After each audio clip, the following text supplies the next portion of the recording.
Hey Fufflebuns, welcome back. This is RoxyBun, and this is going to be part 9 of Dream Daddy, where I will go on my third and final date with Robert. And let's see. Hey, you know what they say about third dates, they get pretty serious. Are you sure this is your dream, Daddy? I am sure.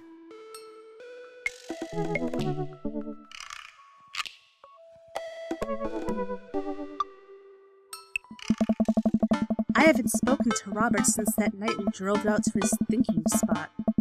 He seemed unusually somber then, like more so than the usual amount of somber that he is, which is already a lot. I've been thinking about him and hope he's doing okay, but I've been a little reluctant to reach out to him. Yoshikage. Hey, Yoshikage, guess who's getting their drink on tonight? I take a look at my dad book messages. There's a flurry of them from Robert. Guess, it's you. Also me, but mostly you. Yeah, dude. I type back to Robert. Robert, buddy, tonight we ride. Yes. Meet me at Jim and Kim's at 8 p.m. Not that I'm unappreciative, but I think this is the first time that he's given me more than an hour's warning before hanging out. Amanda! Amanda pops her head into the hallway, music I don't recognize blaring from her room. What's up? I'm hanging out with Robert later tonight. Okay, cool. Robert, who is my friend. I have friends. I'm happy for you, Dad. People enjoy my company, Amanda. Dad, I'm so happy for your continued development as a human being. What are you listening to? Sad shit. I don't give a fuck anymore. Amanda. You know what? You're an adult now. I gave it an earnest effort for all 18 years of your life. Go forth and swear. Fuck yeah. I really hope I don't regret this later. Well, she's 18. You can't really stop her from swearing. Not anymore. Amanda goes back into her room and turns up the volume to her sad shit.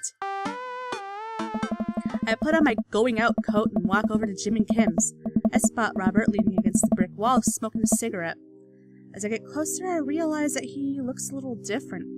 Cleaner, I guess. It actually seems like he combed his hair and his clothes are less wrinkled than usual. Hey. Hey. Take a shower just for me? I'm working on my relationship with existence. We both stand there for a second and don't say anything. Robert finishes his cigarette and abruptly goes inside. I follow him. By the time I get inside, Robert's already at the bar ordering 2 whiskeys. I spot a booth in the back and claim it for us. Robert slides in and hands me a glass. To us. Here's to us and all the property damage and petty larceny that we may commit tonight.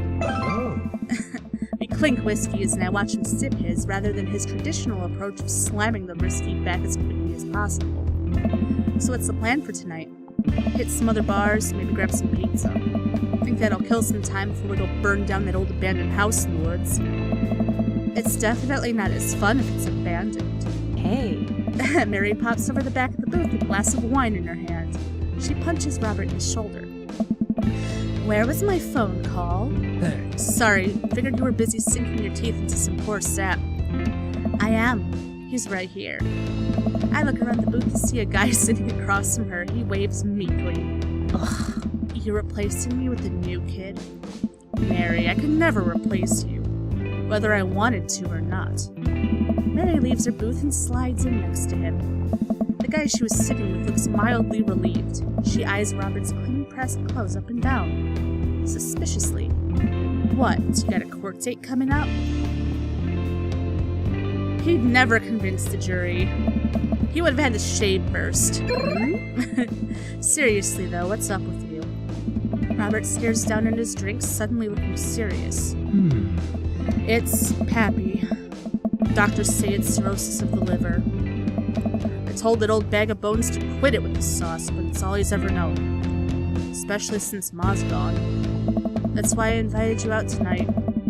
Just didn't want to be alone. Oh, come on.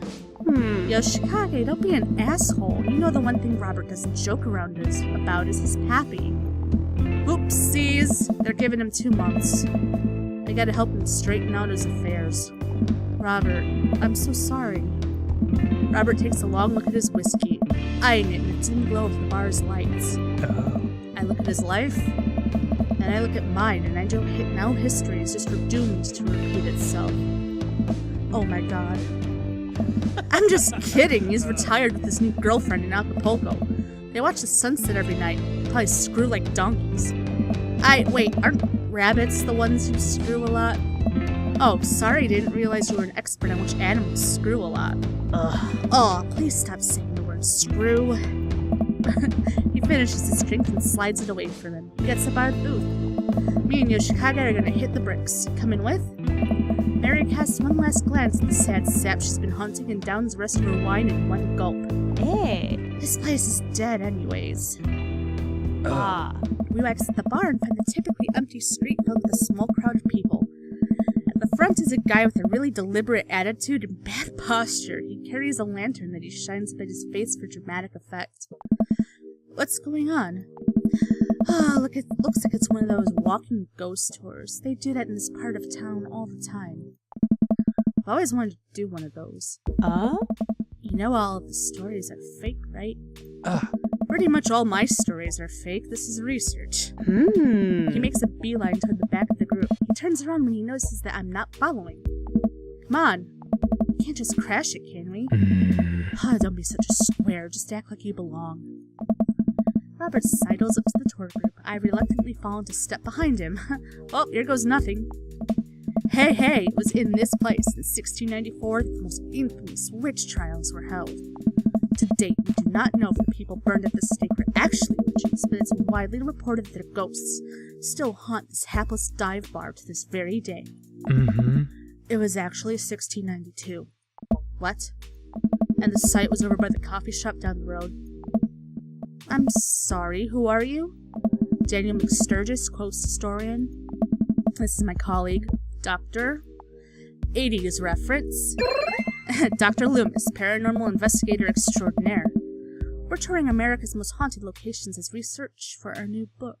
You may have seen our guest cameo on Paranormal House Hunters, Strike Edition. A couple of the people in the group start nodding. Man, he's good at this. Are you guys part of the group? I don't remember seeing you at the first stop. We like to keep a low profile. Easier to catch ghosts that way. Hey! They've definitely been there. Been standing next to them the whole time. Thank you, random lady who I do not know. As I was saying, the epicenter of paranormal activity can be found at the Coffee Spoon. Over there. The man who runs it has been plagued by hauntings since he signed the lease. Damn near driven him mad. But wherever you want to say it's cool, I guess. It's your tour. Man, didn't know that about Matt. Wait. It's a story. He's making this up. The rest of the tour group listens intently to his every word. I think the tour guide can tell that he's losing the group. He seems to be getting flustered. Thank you for your contribution and knowledge, Mr. McSturgis. Let's move on to the next haunted location. Robert, Mary, and I follow the group down the street. That tour guide's shirt is cool. Yeah, everyone in the group gets one if we make it to the final location. I turn to Robert and grab him by the shoulders. I need that t-shirt. Well, guess we're in this for the long haul then. Just follow my lead and don't arouse too much suspicion. We'll have cool ghost shirts in no time. Hey. Our group arrives in an old, decrepit, colonial-style house. A quick pause in the tour. My name is Quinn, but most people on the ghost tour call me Tour Master Quinn. I'm a DJ, trivia master, and part-time actor. I do private ghost hunting events, birthday parties, MC bar mitzvahs, and perform traditional vaudevillian mime work. Tour Master Quinn gives out headshots to all of us. His resume is on the back. Shameless plug. Stage combat experience. Anyway, here's a little bit of history for you all. This was the home of noted American author Dorothy Pembridge, whose prose was wildly popular in the late 19th century. It was in the attic of this very home where she wrote such classics as The Diaries of a Victorian Mistress, Lady Fitzwilliam's Courtship, and The Ghost of Sea Captain Reginald Barclay. She unfortunately died of consumption shortly after the turn of the century, but several people have reported that on some nights you can see a light from the attic, where the ghost of Miss Pembridge continues work on her latest bestseller. I guess you can say that she was consumed by her work. No reaction from the crowd. This guy needs to work on his dad jokes. Actually, consumption is the popular cover-up. Little known fact is that it was a murder-suicide. I'm pretty sure she died of consumption. Sure, and you definitely didn't hire Stanley Kubrick to elaborately fake the moon landing. That's the watered-down, censored version they teach you in school, but if you can't handle the real story, I understand. It's not for the faint of heart. Can we... I think everyone would much rather hear what this world-renowned ghost historian has to say, right, everybody? Hey. The group murmurs in agreement. This is a topic we cover extensively in our book. Dr. Loomis, would you care to tell the story? Riff something highbrow. Ah yes, though it's rarely covered in traditional textbooks, Dorothy Pembridge is caught in a fierce rivalry with fellow local author Arthur Livingston Price. Arthur's books were blatant rip-offs of Pembridge's work and consistently sold better. Pembridge was enraged by this and confronted Livingston Price at his home, with plans to end his life. Their bitter feud surprisingly blossomed into a torrid, passionate affair. After many months of secret courtship, Pembridge followed through with her original plan and poisoned Livingston Price in his sleep. Overcome with unexpected grief, she polished off the last of the poison and died by her lover's side. Reports say that couples who enter this house will no doubt doom their relationship to a bitter end. Hi. Man, I should bring my wife here. The entire tour group laughs heartily. I'm kidding. My wife's dead. The crowd gasps. She was killed by a ghost. The crowd gasps again. I'm just messing with you guys. A nervous chuckle ripples through the crowd. The tour guide sees this as an opportunity to take back the group and address itself with some razzle-dazzle. Ha! What an interesting story. Now, I just want everyone to know that the next location is extremely terrifying. If anyone thinks they can't handle it, feel free to leave. Alright, I'm bored. Mary turns to a young guy looking at his phone and taps him on the shoulder. Hey kid, fancy buying a gallant drink? The guy looks up at her and smiles. Only if the bar is haunted. Honey, I can show you the most haunted place in town. I think I could exorcise your demons if that's what you're looking for. Dick can't cash. His eyes go wide. Mary salutes me and Robert. She suddenly pulls me into a hug and murmurs into my ear. When you've known Rob for as long as I have, you know when something's wrong. Keep an eye on him for me tonight, okay? Sure. Good man. Hey! Okay. Hey. Our last stop, this burial ground is such a hotbed of horrifying paranormal activity that I'm not even sure where to begin. There's the wailing ghosts of the Wharfmen, the vampire of Maple Bay, the children of the moonlight. What about the Dover ghost? By this point, the tour guide is clearly irritated with us. What about it? Oh, nothing. I just think it would be a crime to come all the way out to the cemetery. The actual origin of one of New England's most notorious paranormal entities, and not even mention the infamous Dover ghost. It's not a real thing. That is absolutely not a real thing. I think someone needs to brush up on their paranormal history. I know tons about paranormal history. I know every ghost story in this area. Hi. I can guarantee there's one you don't know. Robert looks over at me and smiles. Would you folks care to hear the tale of how Loomis and I met? No. The entire group shushes the tour guide. Shut the fuck up, man. Okay, fine. Tell the story. Well, it was a dark and stormy night. I wasn't always a paranormal investigator. Hey. Way back when, I was just a traveling grifter. Moving from town to town, always looking for my next mark. It wasn't an easy life, but I had fun. Taking for the rich, giving to the poor. Actually, also taking from the poor. I had a shaky moral foundation. I happened upon the quiet town of Maple Bay quite by accident, but little did I know that the city has a dark side. Now, about the same time, I was just starting out as an apprentice to a rather famous ghost hunter who was an old family friend of mine. I carried the equipment, operated the EVP machine. All that. Wait. Yes. Who was the famous ghost hunter? Well, I don't like to name drop, but Georgia Mathers. The tour group gasps. Georgia Mathers? She's a legend. You know her? Knew her. Amazing woman. Died mysteriously. Miss you, Georgie. Hey. Anyway, we were in Maple Bay investigating some reports of strange lights and sounds coming from the cemetery late at night. Now, we'd been warned by the old crypt keeper that this place was highly dangerous, but Georgia was never one to shy away from an adventure. We camped out in the center of the cemetery for 3 nights straight. We endured your so-called wailing watchman. Wailing ghost of the wharfman. Whatever, your stupid vampire was just a teenager in a mask. But the Dover ghost? Man, tell him, Loomis. Hey. So there I was, just walking back to my hotel after a long day of working a couple short cons.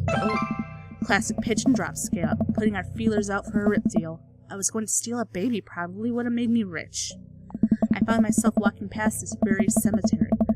Now, I was never a very superstitious man, but something seemed off. I could hear some kind of commotion happening deep within the graveyard, and I felt compelled to investigate. And thank God you did. Georgia and I were conducting a seance in the mausoleum. At first, things were pretty normal, but after about an hour, everything went south. Playing back the EVP meter, we were able to hear a single word. Huh? Run. Oh. The air suddenly went cold. Something was very, very wrong. I just knew we weren't alone. We started to hear this faint, distant scraping noise, like something being dragged across the ground. It got louder and louder until it was deafening, some kind of demented howl. Oh. And then I felt it. Something grabbing my ankle. Robert has the whole hot crowd, hook, line, and sinker. I could hear a pin drop. I've only cried twice in my life. One was at the birth of my daughter, the other was when that thing started dragging me. I wasn't sure where it was taking me, but knew it was no place I wanted to go. I was sure I was going to die. The moment I crossed the gate into the cemetery, I heard this god-awful screeching. I ran into the mausoleum just in time to see a man being pulled across the floor by... God, to this day, the mere thought of it ties my stomach into knots. He looked like a man, but like... I glanced at Robert. Like someone who didn't know what a man was supposed to look like tried to put one together. The arms were too long, his eyes glowed red, he looked like a living shadow. What'd I do? What any good person would do. I lunged for... Shoot, what was his fake name again? Daniel. I grabbed his hand and entered into a tug of war with the unholiest of forces. I thought I was going to be torn in half. Hey. But I had God on my side. The pocket Bible I always kept in me fell out of my shirt pocket. And to this day I can remember what passage it opened up to. Revelations. Blessed is he that readeth, and they that hear the words of this prophecy and keep those things which are written therein, for the time is at hand. I have no idea where Robert pulled that verse from. His ass. With a horrifying growl, the entity finally relented. Daniel and I collapsed onto the ground exhausted. We were both covered in blood. Oh. That damn creature clawed into my chest. It got me real good. Had to get 16 stitches. Robert pulls down the collar of his shirt to reveal a long, wicked scar across his pecs. And that's how I got the scar. I followed Georgia Mathers to the ends of the earth. We faced exorcisms, demons, poltergeists that threw our equipment across the room. But I had never seen Georgia so scared. She was never the same after that. And neither was I. Watching what happened to Daniel and Georgia shook my faith. But I came out of that experience a better man and a better friend. We've been brothers ever since. The tour group gives us a round of applause as Robert and I share an emotional hug. As he embraces me, I can smell the cologne on his neck. Wow, he does clean up good. I find myself lingering a little too long on the hug. The tour guide seems to have bought it, even he's wiping a tear from his eyes. Thank you. Thank you. It's an honor to be able to share our story. Be sure to watch out for our book. I saw a demon. Robert has to suppress a laugh at that one. Hey. Well, I think you both definitely earned your t-shirts. The tour guide hands us the coveted t-shirts. He then slips us both his business card and leans in close. Listen, if you guys are ever in need of a professional actor, balloon animal artist, Elvis impersonator, or nude model, please don't hesitate to contact me. You'll do anything, won't you, for money? You got it, buddy.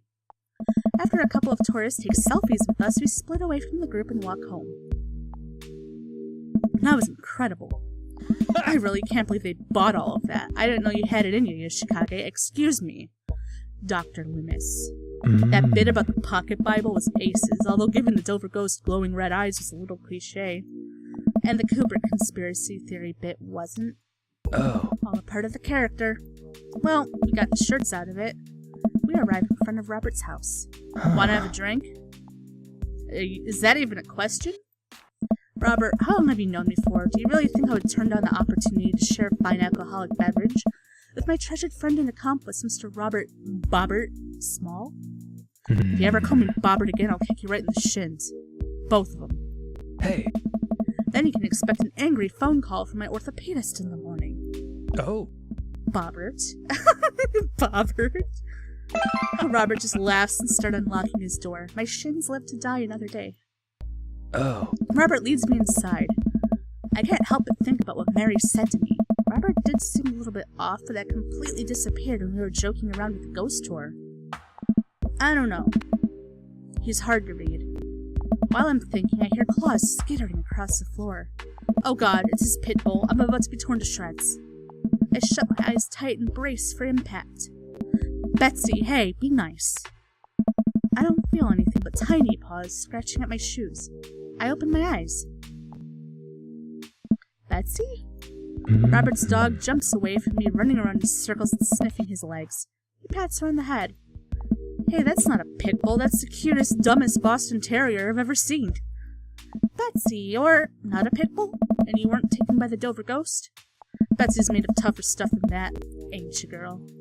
Betsy rolls over for some well-deserved belly rubs. His place is kind of messy.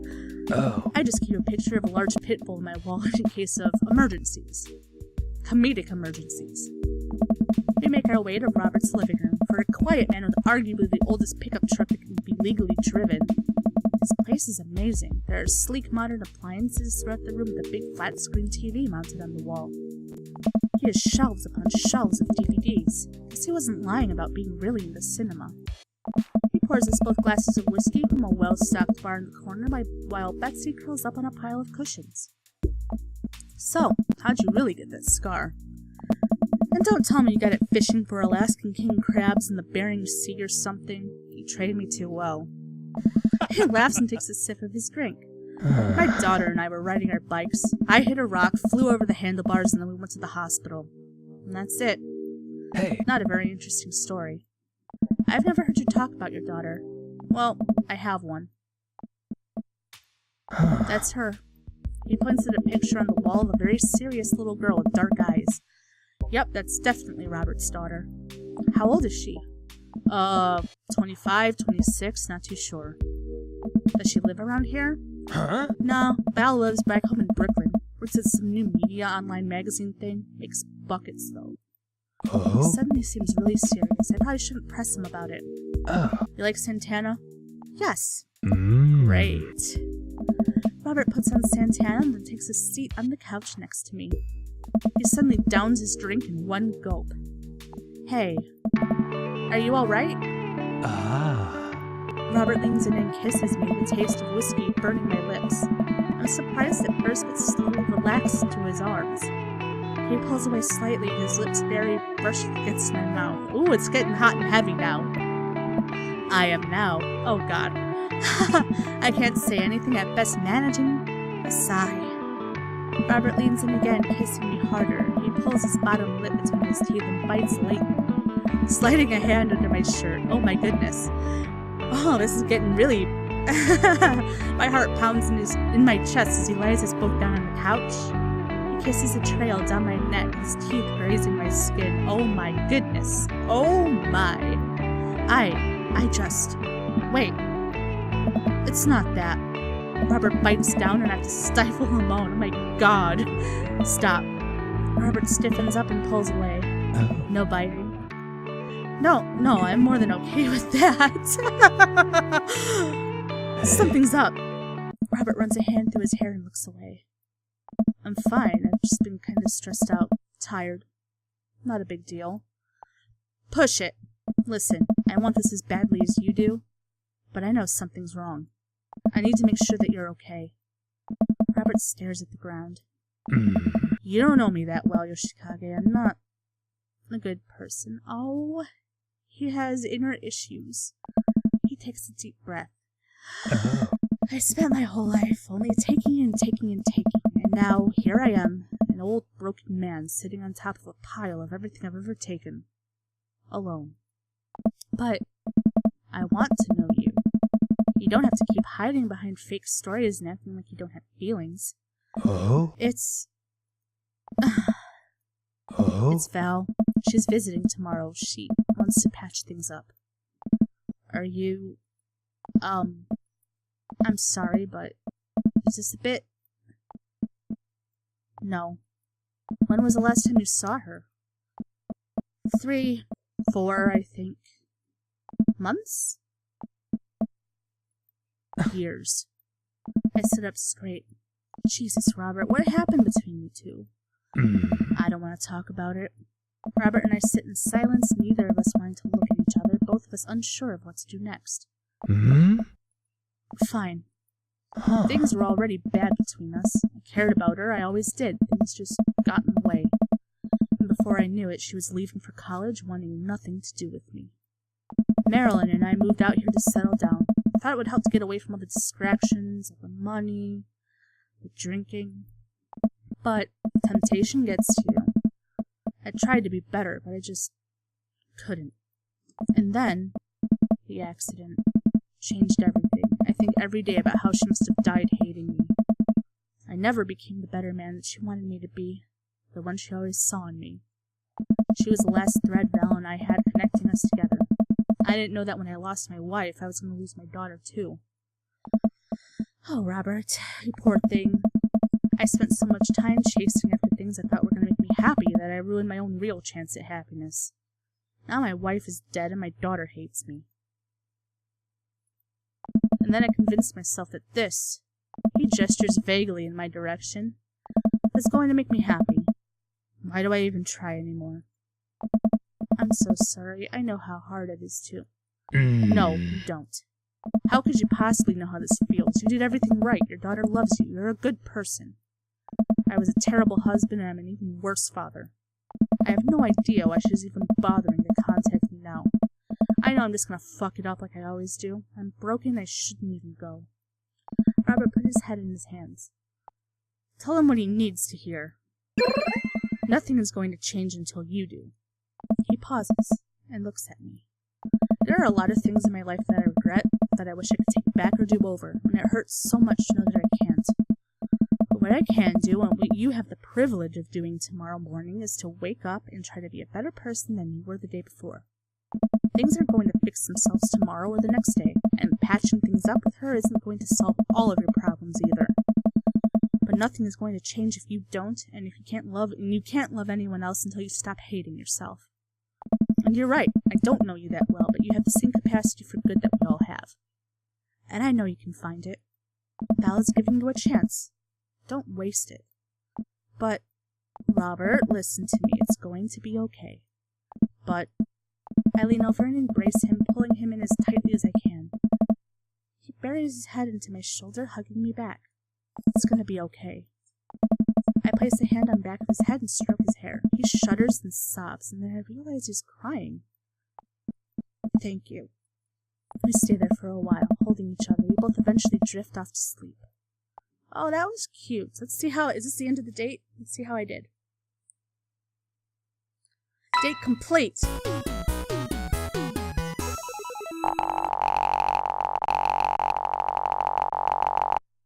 A. I didn't get an S? Fuck. Oh well, that's fine. An A is better than less than that. Oh, I think I have everything finally set up. Amanda should be here any minute now. I think this is the same ending you get every time as Amanda's graduation. I covered this in the previous video with Damien's ending, so let's fast forward. Sorry, sweetie, it's the feds. The life of crime is finally catching up to you. I tried to send him in a different direction, but even I'm no match for the power and funding of the U.S. government. Well, if they think they're gonna take me alive, they got another thing coming. Well, let's just fast forward all this. This is just her asking what's going on. Dad. And we give her a present. I dramatically whip the cloth off the table. Her jaw drops. Hey. No way. I figured you probably won't be able to get the Crable in the dorms, so I thought it might be nice to take a piece of home with you. A DVD box set of long-haul paranormal ice road ghost truckers. All 19 seasons. And bonus material, including commentary with actual ghosts. Alright, now we go to the grave. Now this is where it gets different. What? You told me not to make a big deal, but you seem to have forgotten that my entire mission in life is to make a big deal out of your accomplishments.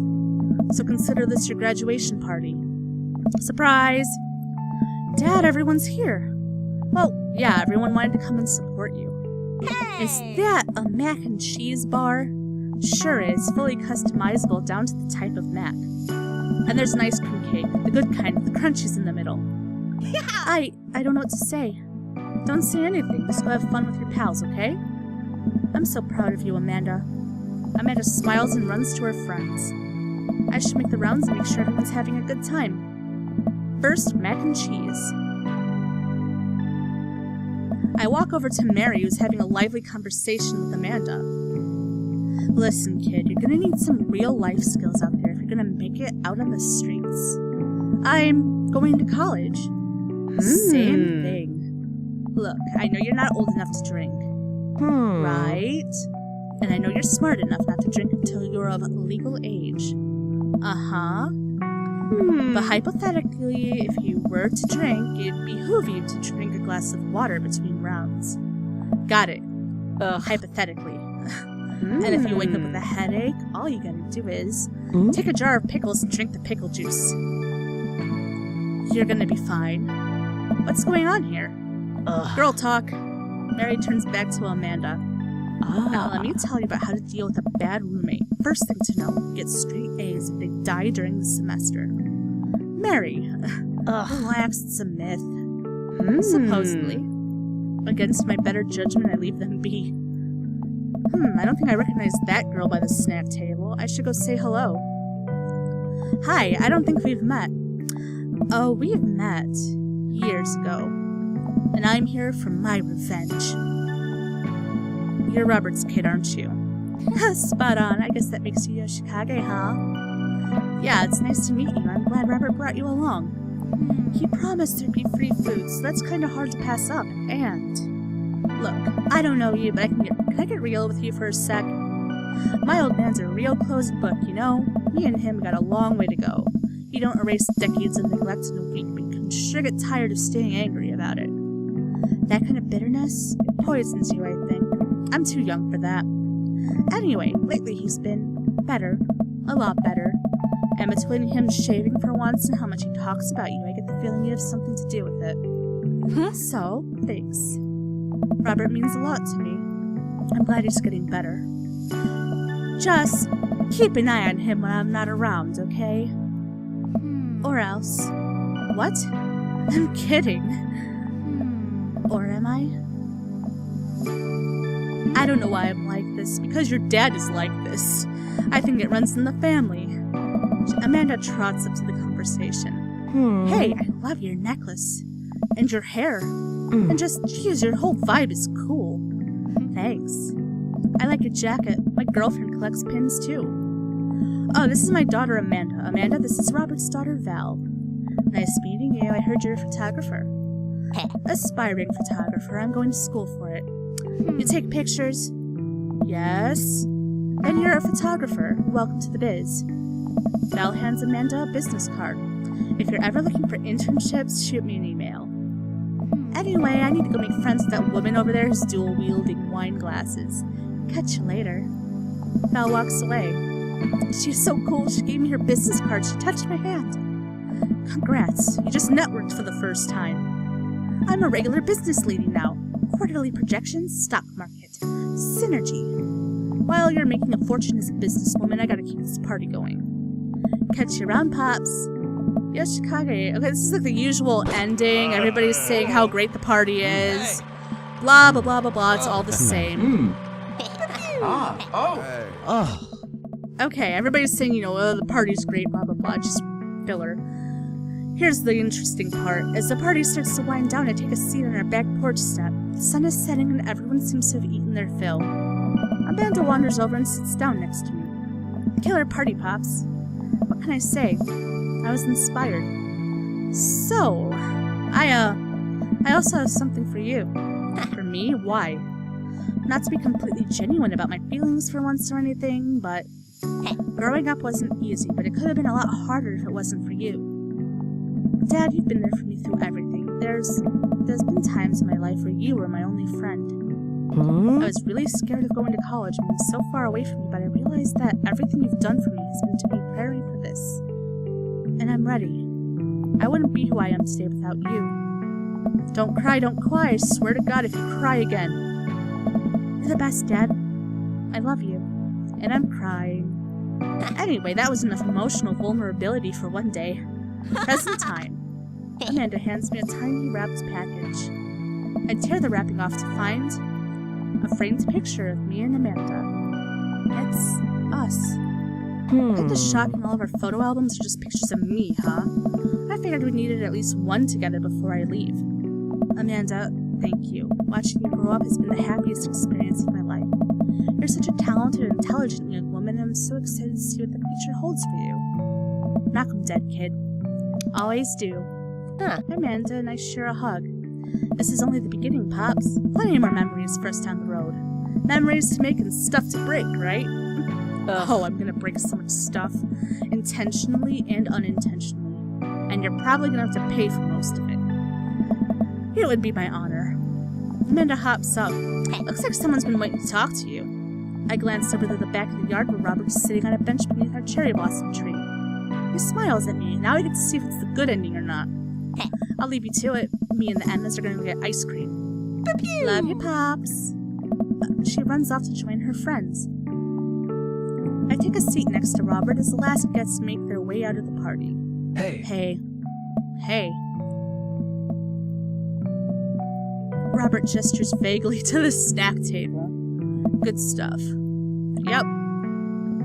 So, I had a chance to talk to Val. Did she physically threaten you? Yeah. That's my girl. She said you've been doing better. Trying to work on the vices. I also showered today. We sit in silence for a moment. You know, every day for me is a battle against my own self-destructive habits. But lately it's gotten a little easier. Thanks for talking some sense to me. It's hard to get things through my thick skull sometimes, but what you said that night has actually helped. I'm glad. I like you, Yoshikage. I like you a lot. Haven't felt this way about someone in a long time. I lean in and kiss him for a moment before he pulls away. He takes my hand in his. Is this a good ending? You're special to me. But I have some stuff I need to work on, emotionally, before I can get into anything romantic with you. You deserve better than who I am right now. I need to be on my own for a bit, figure some things out. I don't know if this is a good or bad ending. Of course. I think what you need right now is a friend, and I'm very happy to be that for you. Thanks. That means a lot to me. And if you're ever ready for more than that, you know where to look. Let's hunt ghosts sometime. I would love that. I put my head on his shoulder and we watch the sun slowly dip below the horizon together. I think this is the good ending. I still got friend zoned, but like, not so friend zoned, I guess.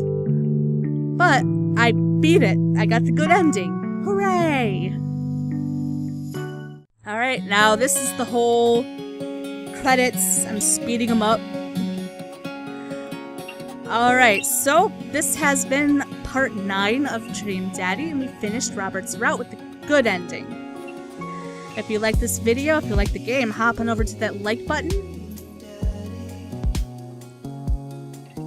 Give it a bunny nudge for me. And thank you guys so much for watching. And I'll see you in the next one.